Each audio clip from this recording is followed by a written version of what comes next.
90 days का period मैं उनको दे रहा हूँ ताकि वो कन्विंस करे, क्योंकि कन्विंस के लिए 90 डेज का पीरियड तो लगता है। 90 डेज के बाद मेरा तीर्थ आंदोलन का इशारा है कि मैं मेरे पक्ष के माध्यम से मुझे जो करना है मैं ज़रूर करूँगा, पर मेरे लोगों को अगर ऐसी चीटिंग होगी तो मैं इस चीज़ के ऊपर बर्दाश्त नहीं करूँगा, क्योंकि लोग के पैसे लगे हुए, मेहनत के पैसे, लोग EMI भरते हैं लोन, हाउसिंग लोन पे, ठीक है। तो मुझे ऐसा लगता है कि इस वक्त ये बिल्डर्स जो चीट कर रहे हैं, ये सभी बिल्डर्स को 90 डेज का आह्वान दे रहा हूँ और मैडम से तो दरख्वास्त करने वाला हूँ कि जो भी बिल्डर्स लोग ने तो मौफा एक्ट के तौर उनके तत्काल कार्रवाई होनी चाहिए। तो कहीं ना कहीं नायगांव के या वसई विरार शहर के जो बिल्डर्स हैं वो चीट कर रहे हैं, चीट कर रहे हैं। इट्स अ चीटिंग, सिंपल है। आप एक पेमेंट होल्ड पे रखिए, बोले ऑक्यूपेंसी सर्टिफिकेट लेके आइए, मेरा बाकी का बैलेंस पेमेंट लेके जाइए। मुंबई आसपास जिलों में रहने वाले लोगों को सबसे पहले ये समझने वाली बात है कि आप जब घर खरीदते हैं तब आपके लिए क्या नॉर्म्स फॉलो करनी चाहिए और आपके लिए क्या बेहतर है। इन सब के बीच आप अगर मुद्दे की बात करें तो इन दिनों लोगों की बेघर होने का क्रम बहुत तेजी से चल रहा है।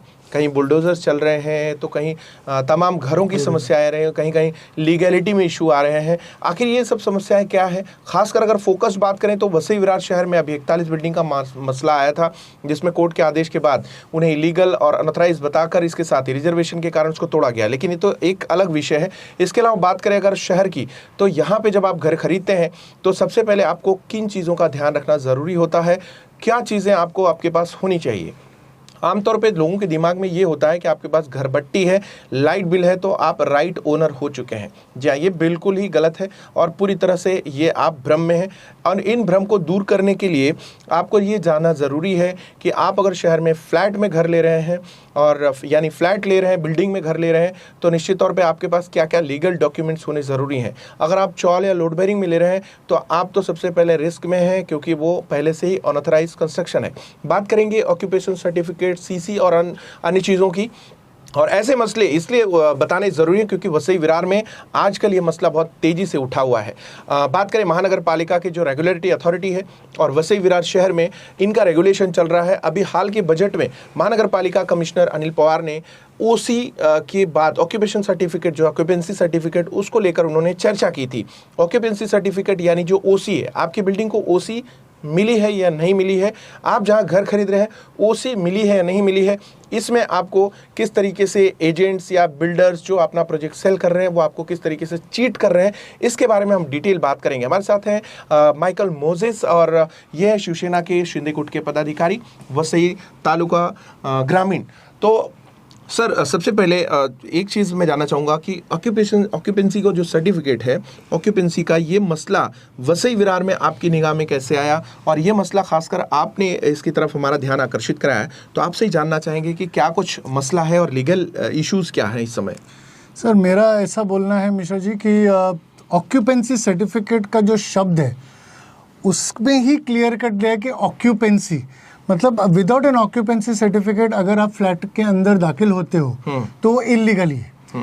विदाउट ऑक्यूपेंसी सर्टिफिकेट, जब तक आपको ऑक्यूपेंसी सर्टिफिकेट नहीं मिलता है बिल्डर से, तब तक आप वो जाके फ्लैट को ऑक्यूपाई नहीं करोगे। अगर आप करते हो तो आप खुद ही इलीगल टेनेंट हो जाते हो। तो मेरा चर्चा ऐसा था कि जहाँ भी ऑक्यूपेंसी सर्टिफिकेट नहीं है वहाँ पर पोजीशन बिल्डर को नहीं देना चाहिए। तब के यहाँ पर वसई विरार में काफ़ी नोटिस किया हो, क्योंकि मैं जिस एरिया से आ रहा हूँ, मैं नायगांव के पूरी क्षेत्र देख रहा हूँ, वसई विरार के अंदर देख रहा हूँ, विदाउट ऑक्यूपेंसी सर्टिफिकेट लोगों को पोजीशन दिया जा रहा है। पोजीशन देने के अलावा उनसे पूरी पेमेंट भी लिया जा रहा है। बराबर। मतलब आदमी 35 लाख या 40 लाख का फ्लैट या 25 लाख का 26 लाख का फ्लैट खरीदता है, वो पूरा पेमेंट बिल्डर पहला ले लेता है without even taking the occupancy certificate. तो अगर आप ऑक्यूपेंसी सर्टिफिकेट अगर आपके पास ऑब्टेन नहीं है, दैट मीन्स आप इलीगली वहाँ रह रहे हो। क्योंकि कल अगर कुछ भी नेचर ऑफ गॉड होता है, कुछ प्रॉब्लम हो गया, ठीक है, अगर आपके बिल्डिंग को कुछ धोखादायक हो गया तो गवर्नमेंट नॉर्म्स के कोई भी रिकॉर्ड्स में आप लीगली उस फ्लैट का ओनर है ही नहीं। तो मेरा वही था कि जो भी यहाँ पर फ्लैट्स लेते हैं उनको ऑक्यूपेंसी सर्टिफिकेट के बिना वो फ्लैट ऑक्यूपाई नहीं करना चाहिए। ऑक्यूपेंसी सर्टिफिकेट नहीं होने से तुम्हारा घर पट्टी नहीं लगता है, घर पट्टी नहीं लगेगा तो तुमको VVMC का वाटर कनेक्शन ही नहीं मिलेगा, ठीक है, बिल्डर तो अपना फ्लैट ले लिया, अपना पैसा ले लिया, बेच दिया, निकल गया। इसका जो मेन ब्रिज है वो तो रियल एस्टेट एजेंट लोग हैं जो झूठे वादे और सपने दिखाते। जैसे मैंने आपसे चर्चा किया था कि कोई भी जब आप फ्लैट खरीदने जाते हो पहले तो आप चेक करो कि क्या 7/12 वो बिल्डर के नाम पे है कि नहीं। क्योंकि जब 7/12 बिल्डर के नाम पे नहीं है और जब आप कन्वेंस के लिए जाते हो तो you are under the mercy of the authority of the 7/12 के जो खेडूत है उसके अंदर तुम्हारा मर्सीफुल रहता है। अगर समझो बिल्डर आपको चीट करके चले गया और आपको कन्वेंस लेना है तो आपको वो 7/12 का खेडूत को ढूंढना पड़ेगा। अगर वो खेडूत नहीं मिला तो क्या? तो कहीं ना कहीं ये एक स्कैम है, ठीक है। लोगों को क्या होता है, जब आजकल एक ट्रेंडिंग हो गया है कि अगर समझो कुछ आ जाता है कि भाई मेरा ऑक्यूपेंसी सर्टिफिकेट नहीं मिला, मेरे पे नोटिस आ गया, तो उस वक्त का करंट गवर्नमेंट को गाली देना, हाँ, गवर्नमेंट को ब्लेम करेंगे। मुझे ऐसा लगता है कि why blame the government starting when you, आप पहले खुद ये चीज़ का नॉर्म्स देखो कि भाई इस बिल्डिंग को ओसी है क्या, इस बिल्डिंग को कन्वेंस हुआ है क्या, ठीक है। क्योंकि लोगों को क्या लगता है भाई मेरा हाउसिंग लोन हो गया तो आई एम सिक्योर्ड, पर हाउसिंग लोन जब बिल्डर से आप फ्लैट खरीदते हो तो they are tied up with banks, तो तुम्हारा इजीली हाउसिंग लोन हो जाता है। बट यही चीज़ जब तुम रीसेल करने जाते हो और सामने वाला अगर लोन ले रहा है तो पहला बैंक उसको पूछेगा कि इस बिल्डिंग का सीसी है, ओसी है, कन्वेंस इज डन। अगर ये 3 चीज़ें आपके पास है ही नहीं, ऑक्यूपेंसी सर्टिफिकेट नहीं है तो आप इलीगली रह रहे हो, कन्वेंस अगर आपका बिल्डिंग का हुआ नहीं है तो आप इलीगली रह रहे हो, तो आप लीगली राइटफुल ओनर कब बने हो? जैसे मैं नायगांव का मुद्दा आपसे शेयर कर रहा था कि 8-8, 9-9, 10-10 साल हो गए कि ओसी नहीं है बिल्डिंग्स को, बिल्डर तो भाग गया है, बिल्डर तो फ़ोन ही नहीं उठाता है। जैसे मैंने आपको एक पारसनाथ नगरी का एक लाइव एग्जाम्पल दिखाया। दूसरी कि कन्वेंस नहीं हुआ है क्योंकि कन्वेंस अभी भी 7/12 खेडूत के नाम पे है, अब खेडूत मिला नहीं मिला, तो कहीं ना कहीं नायगांव के या वसई विरार शहर के जो बिल्डर्स हैं वो चीट कर रहे हैं, it's a cheating, it's a matter of cheating. और लोग अभी स्थानिक जो भी गवर्नमेंट को डिसरिस्पेक्ट करते हैं, बोलते हैं कि भाई ऐसा हो रहा है वैसा हो रहा है, तो गवर्नमेंट ने इसके लिए कायदा भी बनाया जो कि लोग उस कायदे का इस्तेमाल करते ही नहीं। इसीलिए आपके चैनल के माध्यम से मैं इस मुद्दे को एकदम लीगली कि मेरे जो स्थानिक वसई विरार शहर के लोग हैं कि भाई इन लोग को क्या करना चाहिए, अंडर मोफा एक्ट का इस्तेमाल करना चाहिए। तत्काल में इमीडिएटली अथॉरिटीज़ के पास जाके, गवर्नमेंट अथॉरिटीज़ के जाके इस बिल्डर पे मोफा एक्ट लगाना चाहिए। जो भी बिल्डर ने 5 साल हो गया है, 3 साल के ऊपर अगर वो आपका ऑक्यूपेंसी सर्टिफिकेट नहीं दे रहा है या आपका कन्वेंस करके नहीं दे रहा है तो मोफा एक्ट के द्वारा उनके ऊपर तत्काल में कार्रवाई हो सकती है। मोफा एक्ट इतना स्ट्रॉन्ग कायदा है कि बिल्डर के ऊपर तत्काल में उनको अरेस्ट हो सकता है। उनके जो फ्यूचर प्रोजेक्ट्स है, जैसे रेरा में कोई रजिस्टर्ड प्रोजेक्ट्स है, उस पर स्टे ले सकते हो। अच्छा, टाउन प्लानिंग में अगर उनके ऊपर, yes, it's a big impact. अगर आप प्रॉपरली मोफा का जीआर पढ़ोगे तो मैं ये जानना चाह रहा था कि आखिर ये सरकारें या फिर गवर्नमेंट या फिर अथॉरिटीज इतना बढ़िया एक्ट है तो उसको इम्प्लीमेंट क्यों नहीं करते? सर क्या होता है कि लैक ऑफ नॉलेज अथॉरिटीज को तो नॉलेज होना चाहिए। अथॉरिटीज को नॉलेज है, पर जैसे आपको पता है कि अवेयरनेस नहीं है लोगों में। द अवेयरनेस की मतलब authorities are just sitting down कि कौन आ रहा है मोफा एक्ट को लेके, ठीक है। जबकि मैं ऐसा सोचता हूँ कि आज हमारे वसई विरार शहर महानगर पालिका इतनी अच्छी ग्रोथ पे है, इतना सारे इम्प्लीमेंटेशंस हो रहे, तो मुझे ऐसा लगता है कि नगर पालिका के टाउन प्लानिंग को भी इंटरेस्ट लेना चाहिए कि भाई जो बिल्डिंग ने सीसी खरीद लिया हुआ है 5 साल 6 साल के ऊपर, उनके उधर इंजीनियर्स भेजा कि भाई ये डेवलप्ड हो गया, ऑक्यूपेंसी ले चुके, तो इनका ओसी नहीं ले रहा है तो उनके तत्काल उनके ऊपर कार्रवाई होनी चाहिए। तो इसमें सीधा इम्पैक्ट बिल्डर के ऊपर होगा क्या? बिल्डर के ऊपर इम्पैक्ट होगा, बिल्डर के ऊपर। यस, 100%। उसमें जिन्होंने फ्लैट खरीदा है उनके ऊपर नहीं होगा, बिल्कुल नहीं होगा। अच्छा, एक तरीके से विक्टिम तो वो है जिनके साथ ऐसा हुआ है, जिन्होंने ओसी। मैंने क्या देखा है कि आमतौर पे ट्रेंड कैसा है कि जो एजेंट्स होते हैं, हम घर खरीदने के लिए सर्च करते हैं तो वेबसाइट्स के माध्यम से या किसी स्टेट एजेंट के माध्यम से या खुद बिल्डर के यहाँ पहुंच जाते हैं और वो कहते हैं कि नहीं थोड़े समय में आपका ओसी आ जाएगा और आप इसमें फ्लैट ले लीजिए 1-2 साल, और बाद में क्या होता है फ़ोन नहीं उठाते, लोग नहीं करते। तो ऐसा तो केसेस वसई विरार में मेजॉरिटी में है। मैं आपको नायगांव ईस्ट की बात कर रहा हूँ। मैं कम से कम, मैंने ऑलरेडी जब लिस्ट निकाल के डेटा निकाला, we have got around 30 to 35 builders who have not obtained OC, और प्रोमिनेंट नाम में, बड़े बड़े नाम के, ओसी नहीं लिया गया है। ओसी ले लिया है, पार्ट ओसी ले लिया है। Part OC is a conditional OC, it is not a complete OC. ठीक है, फायर ब्रिगेड्स के लिए अगर समझिए किसी रेसिडेंट ने इस ऐसी जगह पे फ्लैट खरीद लिया है और उन्होंने पैसे तो पूरे दिए, अगर आज एवरेज देखेंगे तो वसई विरार में 35 लाख का फ्लैट है और मुंबई और अलग रीजन में करोड़ों में हैं फ्लैट्स, और उन्होंने ओसी नहीं लिया। हाँ, मैं समझता हूँ मुंबई में तो ऐसे केसेस कम होंगे या नहीं है ओसी नहीं लेने के? सर, मुंबई में क्या होता है, मुंबई के जो टाउन प्लानिंग है दे आर वेरी स्ट्रिक्ट। अच्छा, वहाँ पे ऐसे केसेस आप नहीं? मुंबई तो बहुत दूर की बात है, अगर आप मीरा भाईंदर में आओ या आप गोडबंदर साइड में जाओ तो विदाउट ओसी वहाँ का बिल्डर ऑक्यूपेंसी के बिना वो पोजीशन देते ही नहीं। अच्छा, मैंने खुद देखा ये चीज़ें, ये सिर्फ ज़्यादा वसई विरार में है। अच्छा, वसई विरार में तो भी without OC builders have granted, they have given permission to give possession. अच्छा, एक चीज़ और बताइए, अगर इसमें ओसी नहीं मिला, बिल्डर ने मुझे फ्लैट सेल कर दिया, अब मैं उसमें रहने लगा, तो ओसी नहीं मिल रही पिछले 4-5 साल 6 साल से, और ओसी न लेने की कंडीशन जो भी हो, लेकिन जिम्मेदार तो बिल्डर ही है क्योंकि आपसे तो उसने पूरे पैसे लिए, इस केस में ओनर क्या करे? सर, ओनर को सिंपल है कि अथॉरिटीज़ को अंडर मोफा एक्ट, जैसे मैंने बोला, that is the only act, Maharashtra ownership act. अगर आप इस एक्ट का प्रॉपर गूगल पे जाके इसका जीआर निकाल के इसके नॉर्म्स है, एक एडवोकेट हायर करके the society can immediately go for a MOFA act. MOFA act का तौर पे तुम इमिडिएटली रजिस्टर कर दो। तो लोगों से आप क्या अपील करेंगे जिनको ओसीज नहीं मिली अभी तक, क्या वो भी मोफा के लिए लेटर बनाए? आपने भी कोई तो इनिशिएशन किया हुआ है? मैं अभी मेरा ये लेटर है जो मैं स्थानिक आमदार स्नेहाताई दुबे को, मैडम को मैं कल देने वाला हूँ। अच्छा, कि मैडम ये जो लेटर है आप तात्काल में इस एक्ट का रेगुलाइजेशन इस वसई विरार शहर में करो, ताकि यहाँ के जो जनता है जिनको फंसाया गया है, फ्लैट्स 35 लाख 40 लाख का फ्लैट्स देके उनको 5-5 6-6 साल ओसी नहीं दिया गया है, कन्वेंस नहीं दिया गया है, तो मैं मैडम से रिक्वेस्ट करने वाला हूँ कि मैडम आप तात्काल में सीएम साहब से बात करके, क्योंकि होम मिनिस्टर अपने खुद के सीएम के खाते पे, कि तात्काल में वसई विरार में ऐसे जितने भी बिल्डर्स हैं जिसने चीट किया हुआ है लोगों को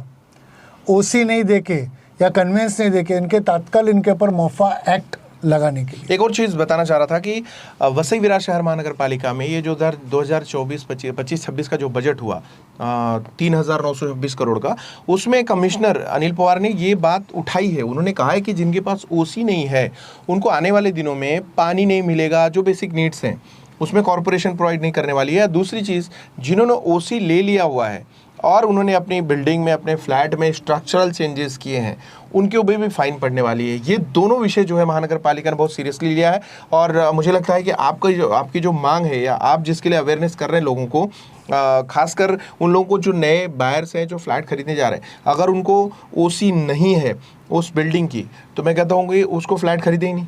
बिल्कुल नहीं खरीदना चाहिए, बिल्कुल नहीं खरीदना चाहिए। इनफैक्ट जितने भी नए प्रोजेक्ट्स स्टार्ट हुए, मेरा मुंबई के पब्लिक या यहाँ के जो भी नए जाके बायर्स रहने वाले, प्लीज़ आप लोग से मेरी एक रिक्वेस्ट है, पहले तो आप सीसी चेक करने के टाइम पे 7 बार चेक कर लीजिए कि भाई ये जो जिसके साथ में मैं डील करने वाला हूँ, जिस बिल्डर के, वो एक्चुअली वो 7 बार पे है कि नहीं है।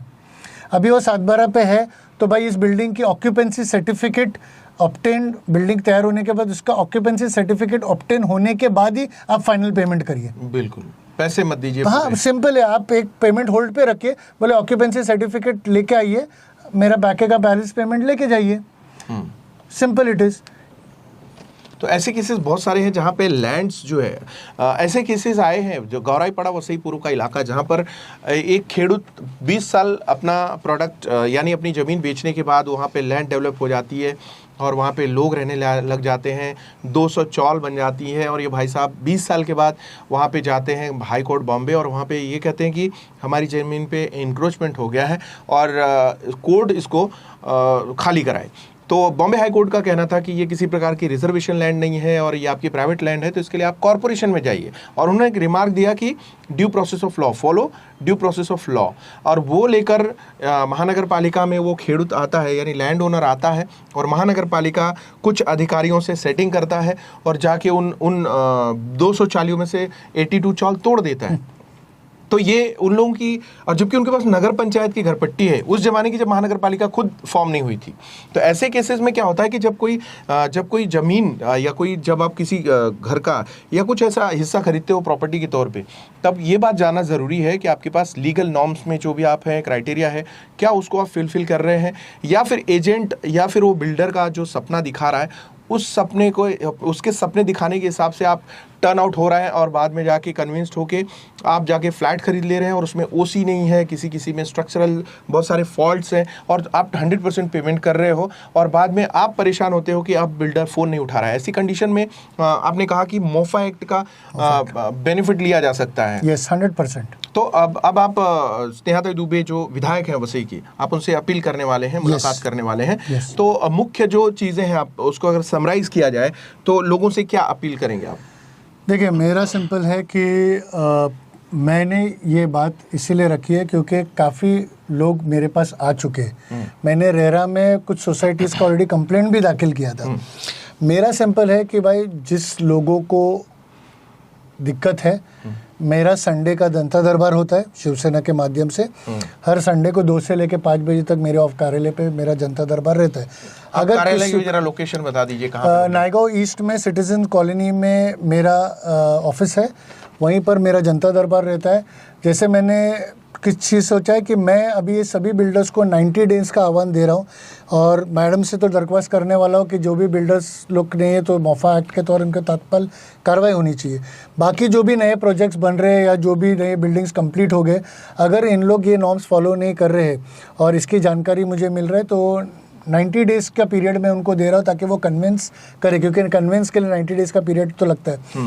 90 डेज़ के बाद मेरा तीर्थ आंदोलन का इशारा है कि मैं, मेरे पक्ष के माध्यम से मुझे जो करना है मैं ज़रूर करूँगा, पर मेरे लोगों को अगर ऐसी चीटिंग होगी तो मैं इस चीज़ के ऊपर बर्दाश्त नहीं करूँगा, क्योंकि लोग के पैसे लगे हुए, मेहनत के पैसे, लोग EMI भरते हैं लोन, हाउसिंग लोन पे, ठीक है। तो मुझे ऐसा लगता है कि इस वक्त ये बिल्डर्स जो चीट कर रहे हैं, और मैंने जैसे बोला थे प्रोमिनेंट बिल्डर्स, तो इनके ऊपर तत्काल में मैं स्नेहा मैडम से भी रिक्वेस्ट करूंगा कि इस पे तत्काल पे इनके ऊपर कार्रवाई होनी चाहिए। ठीक, बहुत बहुत धन्यवाद।